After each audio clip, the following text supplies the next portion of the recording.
This is Greg in the car. Greg, good morning. I listen every day, and a first-time caller. I wanted to say too about the money situation with the NFL. You have to be careful. That's the same thing they do with soccer. Now it's like everybody's at the 1%. So I guess the ticket is like $1,000 to go watch a game. I guess they happier with a stadium with 40,000 people paying $1,000 and 80,000 people paying $500. They're gonna make the money no matter what. Yeah. 'Cause I mean, yeah, it's a general. It's like the free market concept, and we generally in this country don't tell businesses what they can charge for their services. I will say that the NFL does have several antitrust exemptions that they utilize, have been given, and so maybe the Department of Justice is going to approach it in that way and say, wait a second, you can't, you are essentially a monopoly. There's no competitor. So at some point, we might be able to tell you that you have to provide some free football games. No.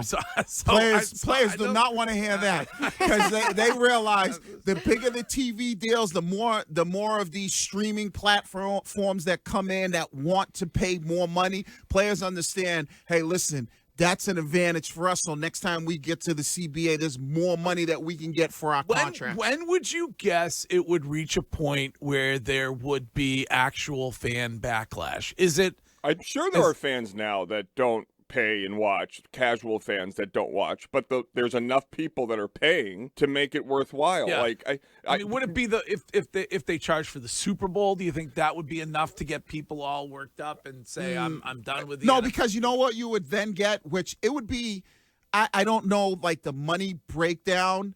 I feel like if you charge for the Super Bowl, what you would get is more people just like throwing Super Bowl parties. So now you would be jamming a whole bunch of people like in you one. used to do for a pay-per-view, Yes. like a fight when Yeah. everybody would chip in. And does that make more money now that there's not that necessarily there's less eyes on it, but there's less people spending because they're having Super Bowl parties of 50 people? Yeah, I would say that would be I mean, most of America doesn't live close to all those people. That wouldn't be the same in my view. But the reality for me is that, you know how when you get on a plane and the captain says every 10 minutes we're going to be taking off soon? Because if he said it was 3 hours, there'd be people rioting on the in the tarmac. Yeah. This is the NFL's slow drip towards that, where it's initially we're not going to do it, and then we're going to just charge for certain select games on Netflix, and then it's Thursday night Amazon Prime. And then Sunday Night Football Then it's goes to Sunday Night pay-per-view. Football. And you But have the to pay. pay-per-view thing